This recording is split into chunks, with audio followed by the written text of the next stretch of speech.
Howdy, folks. Justice here with the inaugural episode of Texas Whiskey Talk. I'm joined by my co-host, The Weave. How you doing, Justice?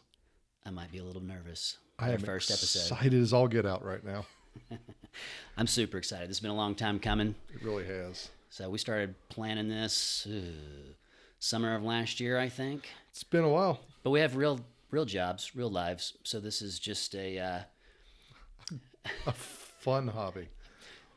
true. Why are we doing this again? So the running joke is I'm into whiskey, which is already an expensive habit, and I was trying to figure out a way to make it really expensive, and so dropping about $20,000 on a website I figured that was the best way to do it. So it's kind of like for my midlife crisis project, I could have either gotten a new car or I could launch a website. Still cheaper than a car. I think so, and probably a lot more fun in the long run. I agree. It'll stick with you for years as opposed to the car, which you'll look lame and get tired of later. So, But I would say the real reason for this show is, well, the first question has to be, why whiskey? And I don't know about you. I don't know how you got started in whiskey, but for me, I had a long time ago in college, my big brother in my fraternity, he actually worked at a liquor store, and he got me started on drinking premium spirits. He liked cognacs and scotches, and so I wasn't drinking the gut rot in college. that's just mean to do that to somebody at a young age. Here's the expensive stuff, and get them hooked on that right off the bat. Exactly. So, and that evolved once I was in the military. When you're deployed, there's no alcohol, but instead there's premium cigars. So kind of got in the culture of it. Cigars are a premium product, just like whiskey is. A lot of care, a lot of people involved in that process. It takes years to make a fine cigar. It takes people that are super talented to make them. And, you kind of get the thing you miss about the military when you leave is the camaraderie with your friends. And when you're deployed and you're having cigars at night after getting after it with the mission is it's simple pleasures and, the brotherhood and so cigars, what pairs best with cigars? Bourbon. And I can actually remember the ads that triggered me to go to bourbon. Really? Because I read Cigar Aficionado all the time, and Buffalo Trace always ran these full-page ads for Eagle Rare, and I can still remember the bottles sitting there with the gold medals hanging on them from the San Francisco Spirits Competition, double gold, and I really didn't drink bourbon per se. I was still doing the Scotch thing, and I was like, I need to start experimenting with that. And once I got a hint of that sweet corn, that sweetness pairs with cigars perfectly, I was hooked, and Scotch was in the rearview mirror, and it was over. Do you remember your first time with whiskey? I do. It was no big brothers and fraternities, but I was a young ensign actually at the time in the Navy, and I started getting into the blended scotches. Okay. The Johnny Walkers and even the Dewars and things like that, and would get that Johnny Walker black label and think, oh man, that's really good stuff. And then I got into the single malt scotches. Basically, if it was Glen something or other, right, I would try that out. Kind of landed in that Macallan world. I think I drank a lot of Macallan on your dime at one point in my life. Good times though. And loved scotches, and I'll still drink a good scotch to this day. But as I went on through life, I started sampling other things, and it was you that actually introduced me to bourbon. You said, "Hey, I switched to bourbon. You need to try it." And it's been all downhill since then. But it's funny you talk about that camaraderie thing. Same sort of thing. We'd be on deployment. We'd pull into a port somewhere. Guys wanted to do shots or go drink beer or whatever, and I did plenty of that too. Don't get me wrong. Right. But my favorite indulgence was to find like a little jazz bar and drink a scotch. Drink a scotch in there, relax, unwind from being at sea for months at a time, Right. and just kind of find that piece of civilization. I love that, and Yeah. it's to me it's a whiskey's one of those great things. I like my wine, I like my beers, but this has a different culture to it for sure. Oh, I gotcha. Um, So this is kind of our why. So how are we doing this with the Texas whiskey experience? well, the why kind of evolves with the Texas whiskey. So I've been gone doing military stuff for almost 25 years. And, you know, while I've been gone, the Texas whiskey industry is booming.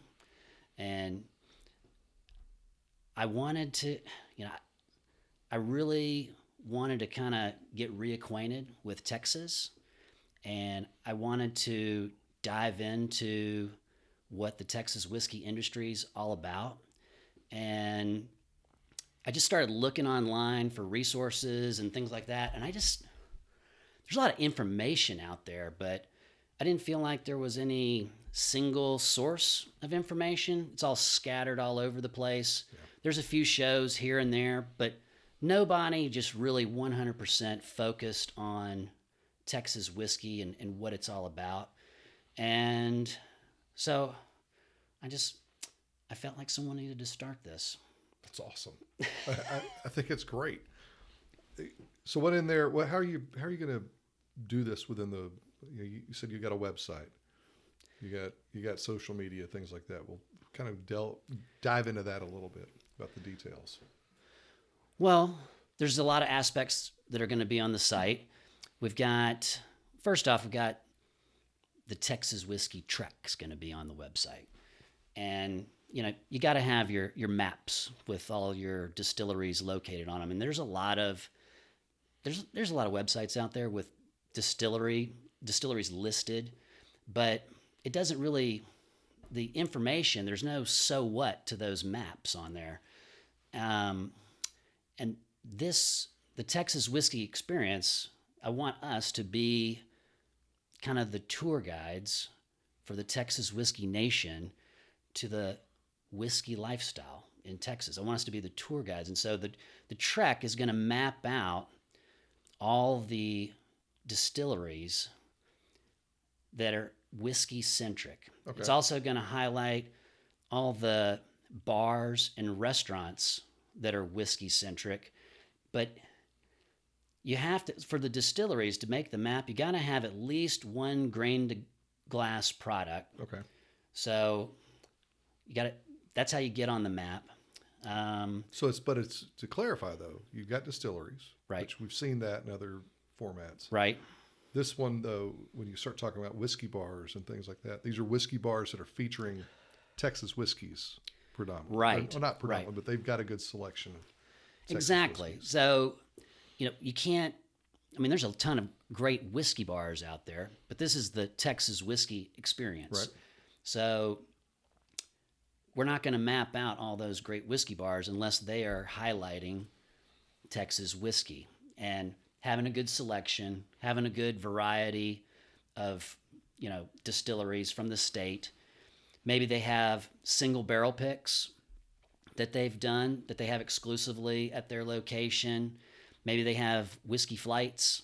So eventually I think we'll get into some sort of rating system, but I'm not quite there yet. And same thing with, restaurants. I found a little place here in Houston, and the restaurant had whiskey-centric food, whiskey in the desserts, whiskey in the barbecue, all that kind of stuff, which is kind of interesting. And then they also had barrel picks. They had, I think they had a Balcones barrel pick that they had done, which I thought was unique. And then they had a Texas whiskey flight, which had, I think it had Garrison Brothers, Balcones, Herman Marshall, and one other on there. So those are the things I want to highlight. And the map is broken out into 3 treks. So we've got Northern Trek, which is going to be your Dallas-Fort Worth area. And then I snuck Waco in there to get Balcones. Okay. They were kind of halfway between that and Austin. So, but I put them into the northern track. And then on the hill country track, that's kind of the heart of the craft movement. There's a lot of distilleries out there, but that got a hill country track in the So Austin there's area. like 10 of these distilleries we've got listed right now. So far. Okay. So it's going to be this whole website is going to be a living, breathing kind of thing with constant edits and updates. Sure. And every time I'm online, I discover a new distillery that has a grain to glass product, and and I add them to the list. So, I mean, just like we're based we're doing this from the Woodlands right now. Bartlett's Distillery right up the street, it's a little craft distillery making rum, but they just released, or they're releasing this spring, a grain to glass single malt. So in my mind, boom. There you go. Once you got one grain to glass whiskey, you make the list. You make a trek. And then so the Hill Country Trek is based Austin and San Antonio. And then the Eastern Trek is primarily your, Beaumont, or Houston, Beaumont, Central Texas kind of areas. And so we've got about 5 of those, 5 of the northern, 10 of the hill country. So far. I think we've got a lot of them represented here. I did my best. So did a heck of a job. And when you leave town, I'm going to drink them all. So sparingly. There better be some when I get back here.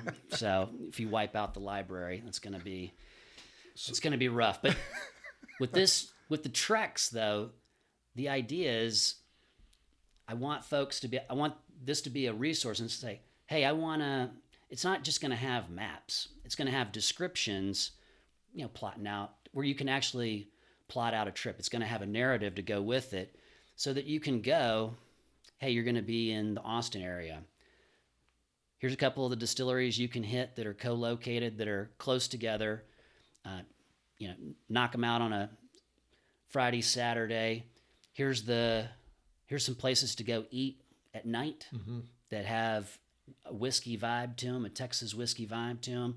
Or here's a bar that you can go, and it showcases some additional Texas whiskeys that maybe you didn't get to try when you were hitting the distilleries. And that's a lot of that though is going to be experiential data, because you and I are going to get on the road and we're going to go visit these places. And that's where the real data, the good nuggets of information is going to come from, because we're going to document our travels, and we're going to do that via Texas Whiskey Talk, which is the voice of the Texas whiskey experience. The voice of the Texas whiskey experience. That's right. So I've always been told I have a great face for radio. Exactly. Why are we doing a video component then? That makes me nervous a little bit. Well, you gotta do the video. People like the YouTube. And do you know the main reason that I reached out to you to be on the show? Why is that?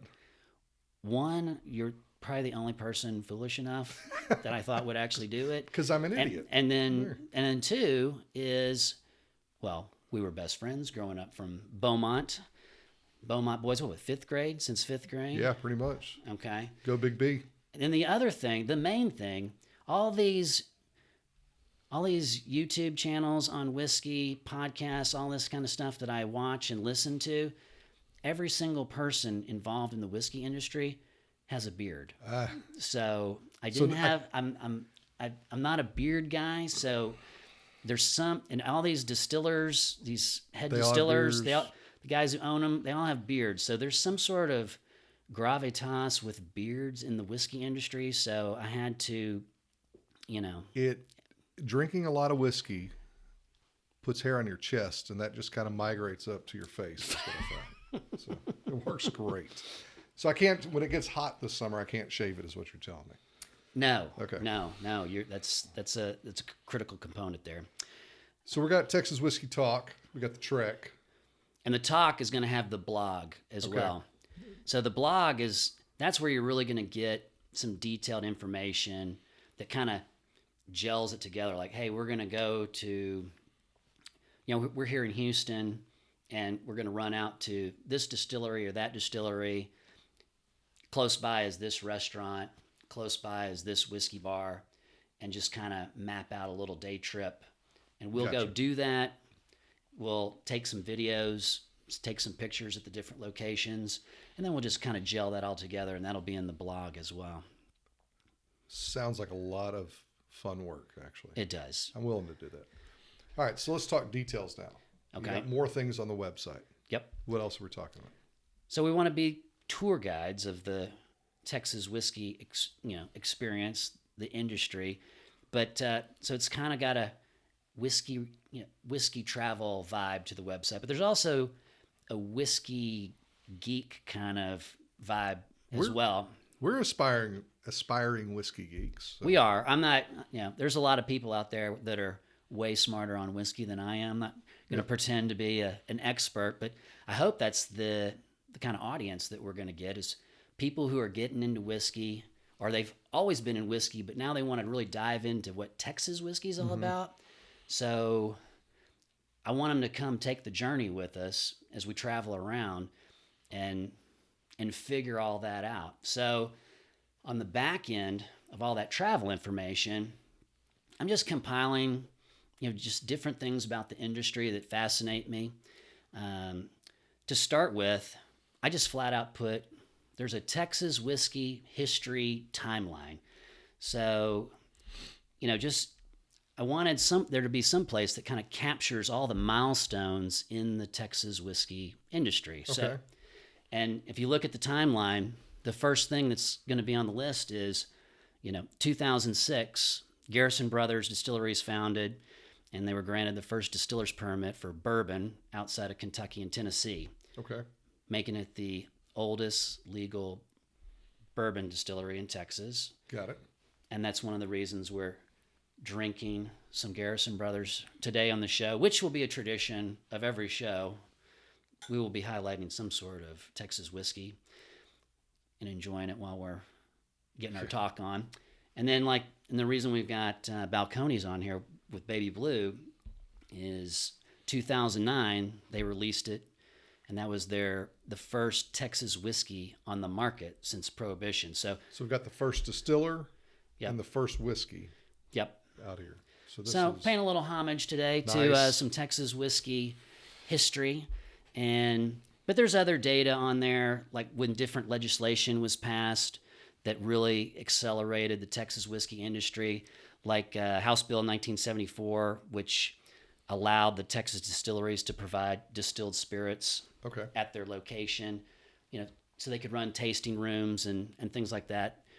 But so that's one aspect of the whiskey geek information out there, and it kind of gives you a feel as you're looking to see where you want to explore and which distilleries. Kind of gives you an idea who are the The pioneers. and then who are the newcomers. Okay. So you kind of have an idea what you're getting into when you show up on location, and then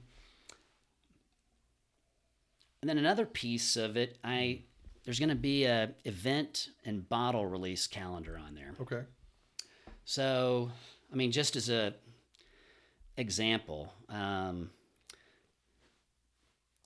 in January they had the San Antonio Cocktail Festival, Right. Cocktail Conference, I'm sorry. And February they had the Texas Bourbon Shootout down in Longview. This in March they had Balcones released their pot still bourbon. There's just all these little things that are happening, and we're trying to showcase. We're going to go to all these events if possible, and we're going to try and be there for bottle releases and be some of the first folks to taste it and talk about it and that kind of stuff. But it's just one more way to bring people into the Texas whiskey experience and show them what's going on in the state. And now you can look at these events and you can pair them up with, hey, I've always wanted to go to Austin. I've always wanted to go to Dallas. I wanted to hit these distilleries, but now I've got this event I can pair it with. And say you jump into the site a couple months from now, it's got the historical information on here of what happened in January and February, so you can kind of do some planning. These are annual events, and you can be like, oh yeah, I can do that next year. I can go. You can kind of build yourself a little Texas whiskey roadmap. All right, so you got history, you've got some of the events, you got some real geeky stuff here too. Talk to me about that one. Yep. This is probably my favorite part of the site is I'm creating like a Texas whiskey library. And that's got, and you're going to be able to scroll through this on the site. And this is really where geeking out here, but it's going to have all the distilleries listed that are on the various treks. Mm-hmm. And so it's got the distillery listed, it's got which trek that it's on, and then it has all of their whiskey products listed, all their different bottles. Like the first one here is Andalusia Whiskey Company. And, I've got Revenant Oak on there, Striker, Andalusia Triple Distilled. And then you keep scrolling, and I have all the proof information, ABV, if they've got age statements, whether it's grain to glass. So every one of these distilleries has to have at least one grain to glass product, but you're going to list the other sourced products as well, just for people to be aware of. Right, so you can see everything that they're providing. Okay. I mean, I'm not poking anyone in the eye here. Everyone's got to do, some part of their business model has sourced whiskey in it, but it just kind of shows you how they're evolving as a distillery. But I only list, because a lot of these places, they might have a vodka or a gin, or I'm just listing all the whiskeys. Gotcha. And so grain to glass is one of the elements on there. And then you just keep going, and it's got, it's all about data mining. So I go to websites, I go to people's, news reports, interviews, tour information, personal tours that we've been on. And I take all that information, and I will just be continually adding to this. So you may scroll across, and there may be a bunch of products, and a lot of the columns have question marks on them because I haven't had time to validate that information, or I don't have a... So word of warning to the tour guides out there, if Justice shows up, he's probably going to take a lot of notes. Don't be telling him that. So. Oh, sorry. Okay, never mind. No, give him all the information he needs. Exactly. So, but I have like mash bills, what type of barrels people are using, and then just any like miscellaneous notes about the business that I would find interesting that people should know. And I guess to me, people are like, why do you care? What's the big deal? I truly want to know what's in that bottle, what I'm drinking, and what's potentially contributing to the flavors that are in that whiskey. And so this gets to the terroir question of Texas whiskey. What is Texas whiskey? So, I kind of, there's a lot of people out there advertising that they have Texas whiskey, but right. Are the grains coming from in-state? Where are those barrels coming from? Where's the stuff being distilled? Where's the stuff being aged? And I just want to totally explore that terroir. And then over time, as this data gets better and better, maybe you'll be able to get on there as a aspiring whiskey geek, and you'll be able to say, you know what? My favorite whiskeys are this, this, and this. And I look at the data, and they have these things in common. They have these mash bills in common, or they're produced in a certain part of the state. You know what I'm saying? Oh, yeah. So I don't really know where this data is going to go or where the library is going to truly take us, but for the geeks out there, it's a great source. Right. I just want to see what happens. And then for the non-geeks, the ones who want to learn more about it, yeah, they may dabble in here, but they'll also get to see some of that history. More important, they get to see where they can tour. They'll get to see the places they can just go to the bars and the restaurants. And one of the things we've talked about too is also featuring maybe some of the mixologists as well, whether it's in the blog or on the podcast, to talk about some of what they're doing with these whiskeys out there. We've met some neat guys that are that are experimenting with a lot of fun stuff. Exactly. Yeah. I mean, I want us to highlight all the Texans that are making the whiskey industry great here. And that's not just the distilleries Yeah. and the distillers. I mean, that is the, the people who have the tour guide companies that are starting to haul people around to all these distilleries. Just like you said, there's mixologists making some fantastic cocktails out there. One of the things, this goes back to Whiskey Geek World, but I really want to interview some of these people who were involved in developing the like barley that's grown here in the state. Oh, for sure. I mean, which was kind of unheard of years ago. So there's some real rock stars out there that have made these various grains available here in Texas. I'd love to talk to some of them. Yeah, we want to explore the growers, the coopers, all the way through if we can. So Yeah, for sure.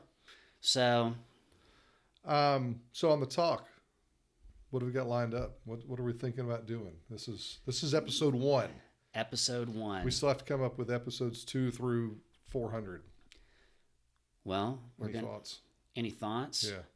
Well, future episodes, we're gonna refine our skills as connoisseurs of whiskey. Oh, I thought you were going to say our podcasting skills.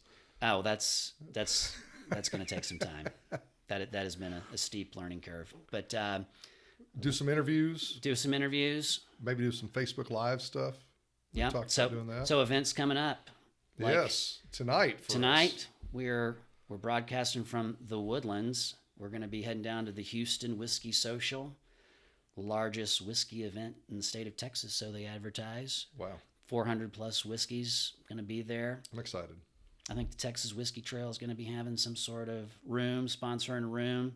Be Go say hi interested. to those guys. Go say hi to those guys and see how they're representing with this international crowd of, whiskeys that are represented. Yeah, because this is actually this is all whiskeys, and there's a little Right. pocket of Texas whiskeys that's going to be there. Right, and then so we're gonna get the international flavor and how Texas stands up in the international arena, and then down the road, we're gonna be official sponsors at the Texas Whiskey Festival. We have grown up. We're big boys now. That's going to be a good time. I'm looking forward to the Texas. We're Whiskey one of Festival. the lower end sponsors, Shut but it. We're huge. We're- We're really a big deal. we're so we got once again. Hopefully, we'll be doing some man on the street interviews at the Texas Whiskey Festival, seeing how people are enjoying it, seeing which bourbons, which whiskeys are racking and stacking, and Yeah, for sure. winning the competition. But if there's any sort of whiskey events in the state, I want us to be there, checking it out, and like you said, broadcasting and giving people a firsthand look so that they can make plans to attend the next year All right. or get on down there. Let's wrap us up. How do you follow the Texas Whiskey Experience? Well, initially we're going to be on iTunes and YouTube, so check us out, Texas Whiskey Experience. Subscribe, leave us some comments if you enjoyed the show, or if you didn't enjoy the show. There's going to be a work in progress. And then on social media, we're going to be on Instagram, Facebook, Twitter. So subscribe, follow us, and be a part of the Texas Whiskey Experience.